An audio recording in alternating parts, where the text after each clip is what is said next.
لو انت نفسك تعمل مشروع تزود بيه دخلك، او انت اصلا عندك صالون حلاقه او حابب تطور من نفسك، يبقى الفيديو ده ليك. تعالوا يلا بينا النهارده اعرفكم على ميمو اكاديمي. ميمو من اكبر البراندات اللي موجوده في مصر، واستنوا فيديو كامل ليهم هوريكم فيهم يعني ايه ميمو باربر شوب، لانه من احسن واجود البراندات اللي موجوده في مصر بجد. بس في الفيديو ده هكلمك على ميمو اكاديمي زي ما قلت لك في اول الفيديو. لو حابب تعمل مشروع تزود دخلك فيه، او عندك صالون حلاقه او عايز تطور من نفسك، مفيش احسن من ميمو اكاديمي.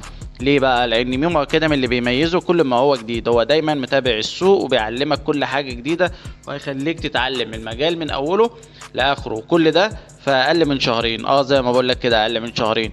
ومش بس كده، اكتر حاجه بتميزهم ان هم بيكونوا عيله واحده، بيخليك تحس ان انت مش غريب من وسطهم، انك كلنا عيله واحده، وتقدر في اي وقت توصل لهم. ولو في اي حاجه وقفت معاك في اي وقت، بترجع لهم لهم كلهم مساعدينك في اي وقت. ومش بس كده، ده مستر رضا بنفسه هو اللي بيتابع معاك تطوراتك وبيشوف كل ما هو جديد عندك. ومش بس كده، ده عندهم تيم بيحسسوك فعلا بالجمال وان هم اخواتك، وفي اي وقت بتحتاجهم بيكونوا معاك. المقص في علة صباعك الاول اللي هي الاولى. تمام كده. طب المشط بيتمسك ازاي؟ زي ما احنا شايفين كده كده، كل واحد هيشوف الرؤيه اهي، كله هوريله. ركز معايا هنا. المشط بيتمسك كده عشان وانت شغال كده وترجع كده بصوابعك.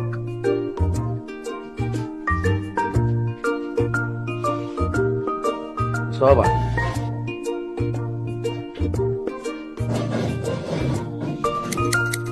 اكتر اكتر. ومش بس كده، انت بتتعلم كل حاجة من اول الاساسيات في المشط والمقص والتدريج، لحد ما تقدر تفنش عريس وتفنش اي حد انت عايزه. طيب هات واحد بقى هيجي دلوقتي يقول لي انا كبرت ولسه هبدأ من الاول، اقول لك السن مش عائق خالص. كان معانا ناس اكبر من 60 وبيتعلموا ويدخلوا في المجال. فكر كويس ومش هتندم.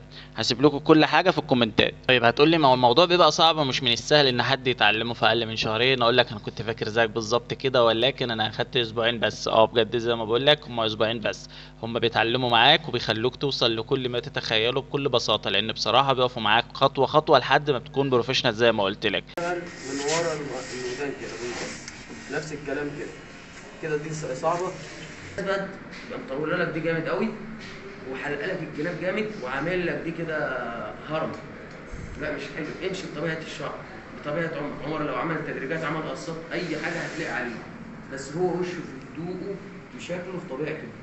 بس وقع الموس يقع منك على وش العميل. تمام. الشفره دي لو هي وسعت منك صعب ان انت تطبقها، ولو طبقتها مش هترجع زي الاول، او مش هتبقى زي الاول، لان في ساعات لما الشفره بتوسع احنا بنظبطها شويه كده، فتلاقي ايه